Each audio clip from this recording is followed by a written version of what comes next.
Look, guys, what we want to do here was a couple things. First of all, we're going to say come and say thank you to the National Guard's folks, to the cops, for actually keeping this place safe. If you look at what's happened in Washington, D.C. in just the past 9 days, we've seen a 35% reduction in violent crime. We've seen over a 50% reduction in robberies. We are seeing really substantial effects because these guys are busting their ass. So I want to come here, highlight what they're doing, say thank you in person, obviously pass out a few burgers, but most of all, just send a message to the American people. Look, we don't have to live like this. We do not have to allow our cities to be taken over by violence and by disorder and by chaos. You can actually do stuff.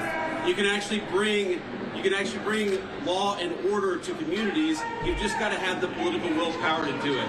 And I think you hear these guys outside here screaming at us. Of course, these are a bunch of crazy protesters. But I'll tell you, a couple of years ago when I brought my kids here, they were being screamed at by violent vagrants, and it was scaring the hell out of my kids. And one of the things that we've done already in Union Station in just 9 days is we've made it a place where people can walk around safely. They can bring their kids again. They can see this beautiful monument, the architecture. They can have a meal with their friends and their loved ones because, again, we brought some law and order back to Washington, D.C. So I want to thank Vance Hegseth and Stephen Miller. I want to thank all the people, the guardsmen here and the police officers who have worked very hard. And I know that we've traded now some violent, crazy people who are screaming at kids with a few crazy liberals who are screaming at the vice president. But I think that's a very worthwhile trade to make because we want our people to be able to enjoy our beautiful cities. And the last thing I'll say is to the American people, D.C. is already safer than it was 9 days ago, but we're going to make it safer still to come. This is your city.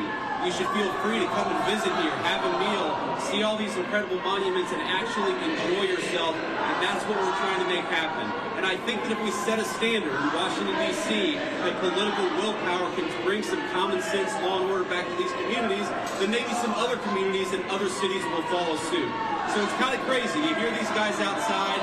They appear to hate the idea that Americans can enjoy their communities. They do the fact that D.C. a week ago had a higher murder rate than Trinidad and Tobago, which the United States State Department has said you shouldn't visit because it's unsafe. We ought to be able to enjoy great American cities. That's what we're trying to do with the Trump administration. And we want to thank all of our law enforcement and National Guardsmen for making it possible. We made a lot of progress in 9 days. We're going to make a whole lot more. I'll let Pete and Stephen Miller say something, and we'll take a few questions from the reporters. So, Mr. Secretary. Thank you, Mr. Vice President. I'll just start by saying yes and amen to everything you said. The American people, the residents of D.C. deserve a safe and beautiful city. That's our mission. That's what every one of these captains, lieutenants, staff sergeants, specialists, privates, they're here because they're patriots who serve the country and believe we deserve a beautiful, safe capital. And when I talk to all of them, Stephen, we've all had a chance to talk to them, they're proud of this mission.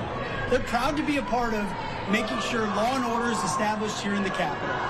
We're resourcing them with everything they need, working with our law enforcement partners. So the National Guard, the Defense Department is proud to be standing with you and the President in ensuring we have a safe capital that is beautiful, that residents can come visit.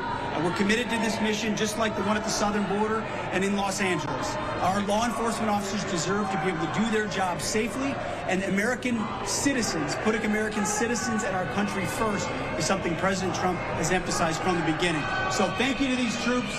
I know I always liked a good cheeseburger when I was in uniform, so hopefully we can deliver a few of those. It's an honor to be here with you, and also, Stephen, thanks for everything you're doing. Thank you. And first of all, thank you to the Vice President for bringing us here today. Thank you, Secretary, for your leadership. And most importantly, thank you to the men and women of the National Guard. I think here's the most important point. There are residents who lived in Washington, D.C. their entire lives. Their parents lived here. Their grandparents lived here. And they have lived for generations in intolerable conditions of crime and decay. There are parts of the city, I moved to the city 20 years ago. There are places where I've seen graffiti that has been untouched for 2 decades. There are homeless encampments that have made it impossible for families to use public parks and public recreation for as long as I've lived here. There are hundreds of residents of this city who are shot in street violence every single year, making it one of the most violent cities on planet Earth. And for too long, 99% of this city has been terrorized by 1% of the city. And the voices that you hear out there, those crazy communists, they have no roots. They have no connections to the city. They have no families they are raising in this city. They have no one that they are sending to school in this city. They have no jobs in this city. They have no connections to this community at all. But they're the ones who've been advocating for the 1%, the criminals, the killers, the rapists, the drug dealers. And I'm glad they're here today. Because me, Pete, and the Vice President are all going to leave here, and inspired by them, we're going to add thousands more resources to this city to get the criminals and the gang members out of here. We're going to dismantle those networks, and we're going to prove that a city can serve for the law-abiding citizens who live there. We are not going to let the communists destroy a great American city, let alone the nation's capital. And let's just also address one other thing. All these demonstrators that you've seen out here in recent days, all of these elderly white hippies, they're not part of the city and never have been. And by the way, most of the citizens who live in Washington, D.C. are black.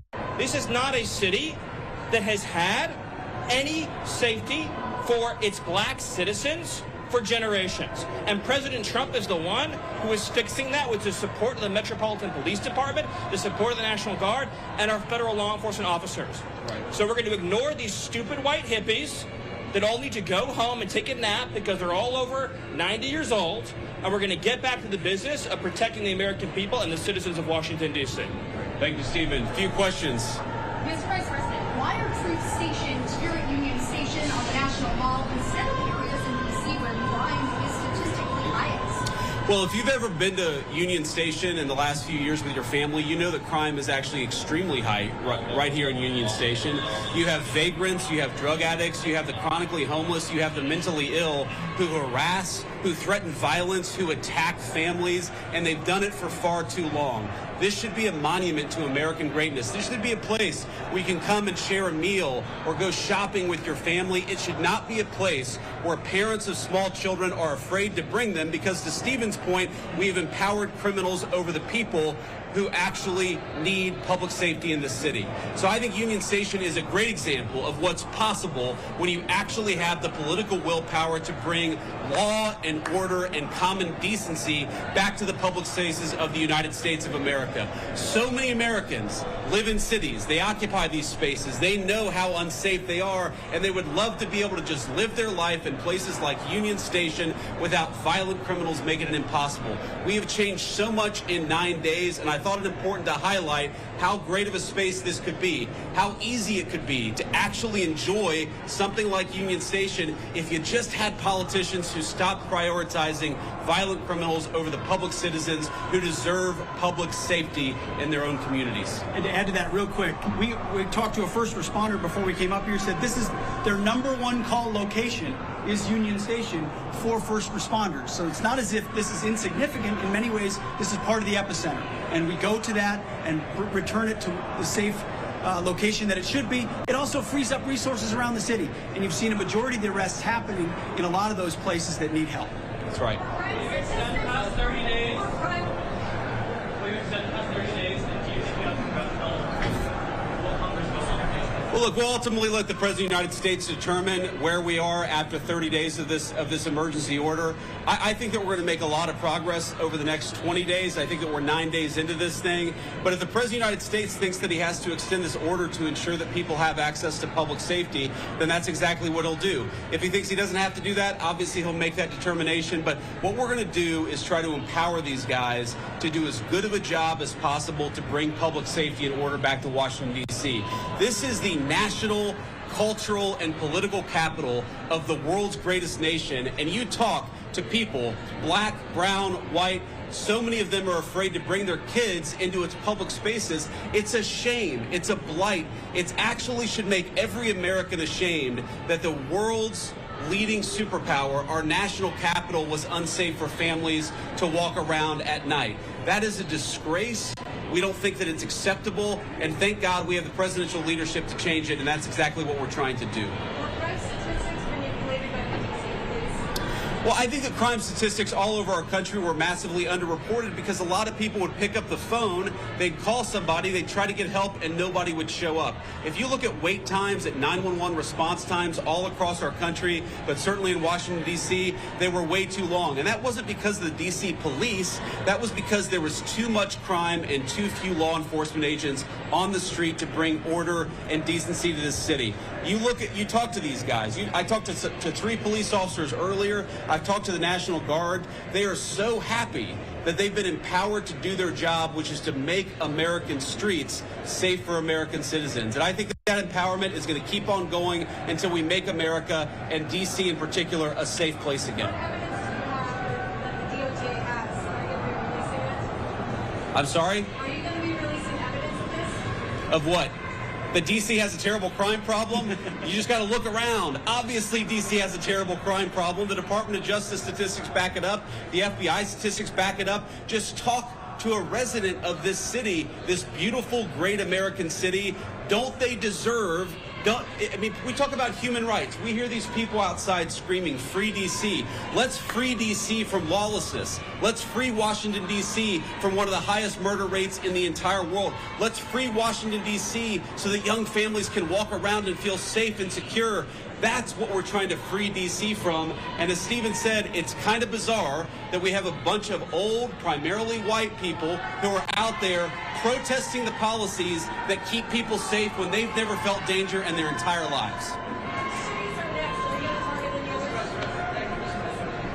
What are your thoughts on this media's criticisms of President Trump's push to end the Russian-Ukraine war? Well, I'll let these guys jump in. I mean, look, on the Russia-Ukraine war, we'll obviously have time to talk about that. I think the president campaigned on being a president of peace. He's already ended 6 wars. He's trying to end another. I think it's kind of disgraceful that the American media is attacking the president for trying to bring peace to the world. But most importantly, the president is trying to bring peace to the streets of our own cities. I really can't overemphasize this enough. It's the greatest country in the world. We've got moms and dads and young families. Shouldn't they be able to enjoy public spaces without vagrants taking away basic public safety from the American citizenry? The fact that it's taken so long to bring common decency and law and order back to Washington, D.C. is an indictment of a generation of failed leadership. And I hope these guys know how grateful we are that they're doing the job that so many fail to do. They're actually keeping the city safe. We're proud of you, and we're grateful to you.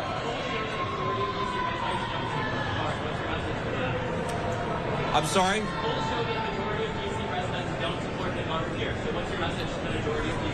I'm highly skeptical that a majority of D.C. residents don't want their city to have better public safety and more reasonable safety standards within Washington, D.C. I don't know what poll you're talking about. Maybe the same polls that said Kamala Harris would win the popular vote by 10 points.